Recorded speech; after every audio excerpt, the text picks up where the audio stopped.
အားလုံးမင်္ဂလာပါဒီနေ့မှာတော့ Hardware Game ကိုစဆော့မယ် beginner လေးတွေအတွက် Hardware Game ကိုဘယ်လိုဆော့ရမလဲဆိုတာနဲ့ပတ်သက်ပြီးတော့အသေးစိတ်ရှင်းပြပေးသွားပါမယ်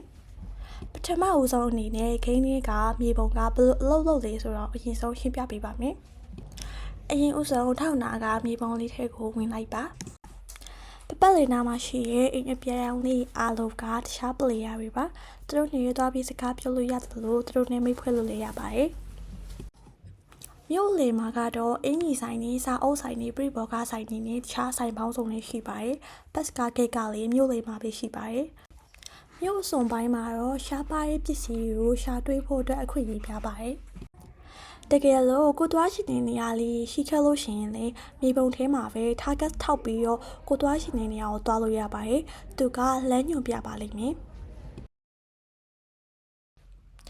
အဲ့အပြီးတော့ game လေးကရာသီဥတုကြီးဘယ်လိုပြောင်းလဲမလဲဆိုတာကိုလေဘေးနားကပြက်ကတိန်ထဲကိုဝင်ပြီးတော့ကြည့်လို့ရပါတယ်။အဲ့ထဲမှာဆိုလို့ရှိရင်တော့ဘေးနေ့မှာနေတာမယ်ဘေးနေ့မှာမိုးရွာမယ်ဆိုပြီးတော့အကုန်လုံးပြပြပေးထားပါတယ်။အဲ့အပြီးလို့ရှိရင်တော့ကို game character ရဲ့ပုံစံကိုပြောင်းရှင်နေဆိုလို့ရှိရင်မှန်ရှိမှာမတက်ရက်ပြီးတော့အကားပေါ်လာတဲ့ဟာလေးနဲ့ပြောင်းပေးလို့ရပါတယ်။အဝတ်စားလေးရှင်နေဆိုရင်လည်းအဲ့တိုင်းမှာပဲဗီဒီယိုထဲမှာဗီဒီယိုထဲကိုနှိပ်ပြီးတော့ဝင်နေလို့ရပါတယ်။တကယ်လို့ကိုကအဝတ်စားအစ်စ်လေးဝယ်ချင်နေဆိုလို့ရှိရင်လည်းအဝတ်စားဆိုင်ကိုသွားပြီးတော့အဲ့မှာအဝတ်စားအစ်စ်ကလေးဝယ်လို့ရပါတယ်။ဒါပေမဲ့ဂိမ်းစားဆော့ရှင်မှာပတ်စံစုထားတာပိုကောင်းပါတယ်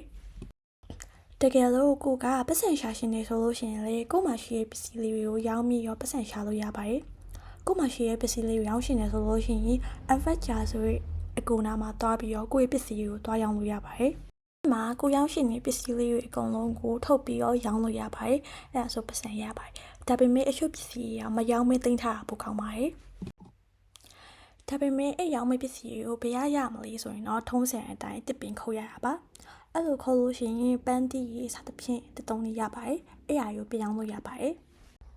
အဲ့လိုမျိုးလုပ်မယ်ဆိုလို့ရှိရင်ခို့ခင်းရဲ့ character ကတဖြည်းဖြည်းနဲ့ energy ကုန်ဆုံးလာပါတယ်။အဲ့လို energy ကုန်ဆုံးလာတာမဖြစ်အောင်လို့သူ့ကိုလည်းအစာကျွေးပေးရပါတယ်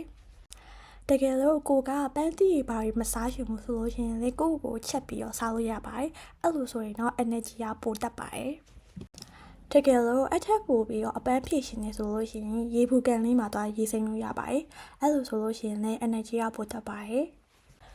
ဒီနေ့ဗီဒီယိုလေးကတော့ဒီလောက်ပါပဲနောက်တစ်ယောက်လို့ရှိရင် level S ဘယ်လိုမြန်အောင်လုပ်ရမလဲဆိုတာတွေနဲ့အစားရှိတဲ့ knowledge တွေကိုရှင်းလုပ်ပေးပါမှာမလို့ like and follow လုပ်ခဲ့ကြပါအောင်နော်